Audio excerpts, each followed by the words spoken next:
Good morning po. Tayo po'y mag-aral ng salita ng Diyos, the Gospel of Luke chapter 2 verses 12 hanggang 14. Ito ang inyong palatandaan. Matatagpuan ninyo ang isang sanggol na nababalot ng lampin at nakahiga sa isang sabsaban. Bigla nilang nakitang kasama ng anghel ang isang malaking hukbo ng mga anghel sa kalangitan. Sila'y nagpupuri sa Diyos at umaawit. Papuri sa Diyos sa kaitaasan at sa lupa ay kapayapaan sa mga taong kinalulugdan niya. Caroling. So, saan ba nanggaling yang caroling? Sa pag-aaral natin this week, tinalakay natin yung mga symbols and practices na mayroon po sa Pasko. At nakakatuwa po, nakikita po natin na marami palang biblical significance yung ginagawa natin tuwing sasapit ang Pasko. And today, pag-usapan natin yung caroling. Bakit ba may kantahan kapag sumasapit ang Pasko? Kami po nung araw, pagka kami nangangaroling, talagang nagpa-practice kami. At mahusay po yung pagkanta namin ng mga Christmas songs. May mga voicing pa kami at may mga instrumento pa kaming dala-dala.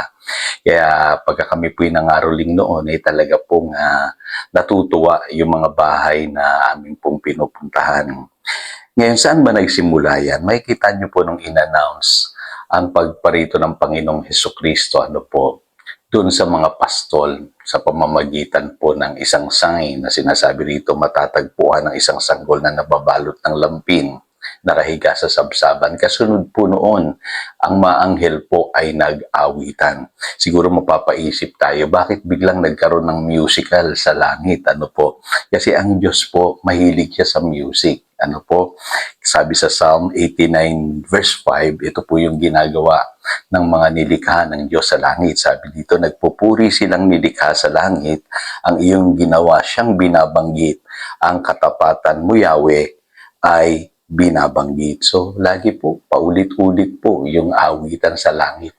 Nagpupuri po maanghel doon, binabanggit nila ang katapatan ng Diyos. Kaya sa langit po, pag nakarating tayo doon, makikita po ninyo na ang maanghel nag-aawitan, nagpupuri palagi sa Diyos. At nalulugod po ang Diyos kapag tayo po dito sa lupa ay nagpupuri din. Sabi nga sa Psalm 22 verse 3, God inhabits the praises of His people. Kaya sa church, may mga awitan din po. Nalulugod po ang Diyos dyan.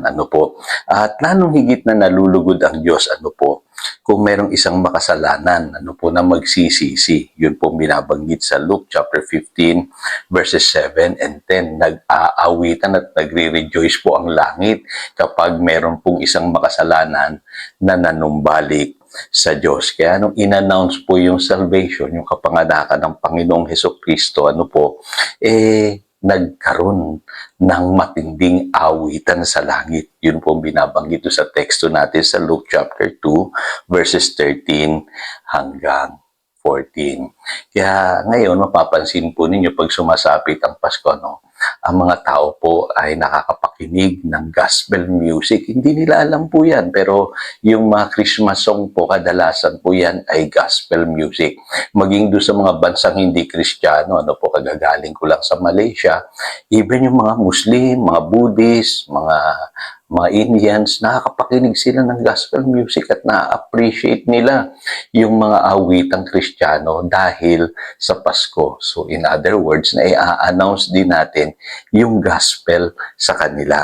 Kaya alam niyo po sa Colossians chapter 3 verse 16, ito po yung purpose, yung role ng music sa buhay ng mga believers.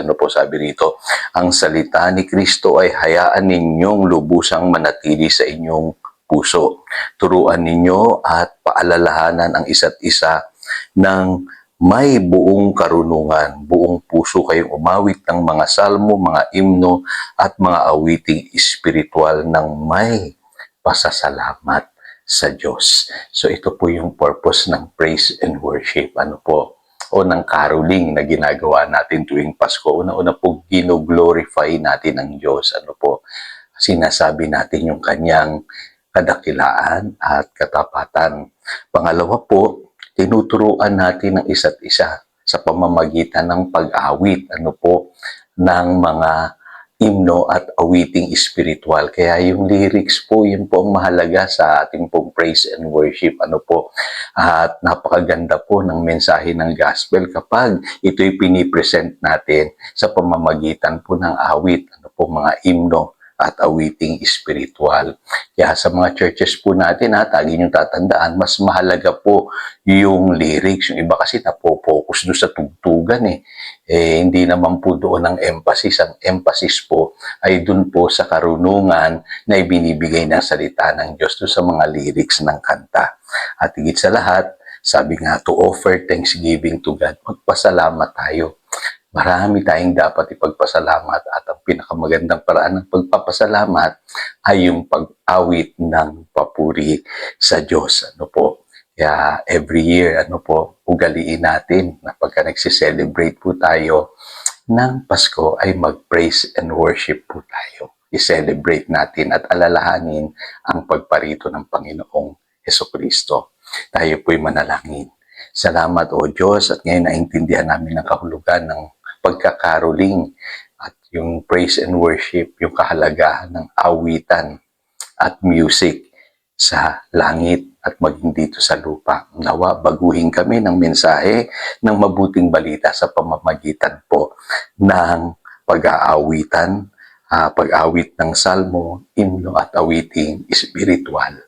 Salamat Panginoon sa mga katotohanan ito. Labis kaming nagpapasalamat sa dakilang kaligtasan na mayroon kami kay Kristo Jesus. Purihin ka. Yan ang aming panalangin. In Jesus' name we pray. Amen.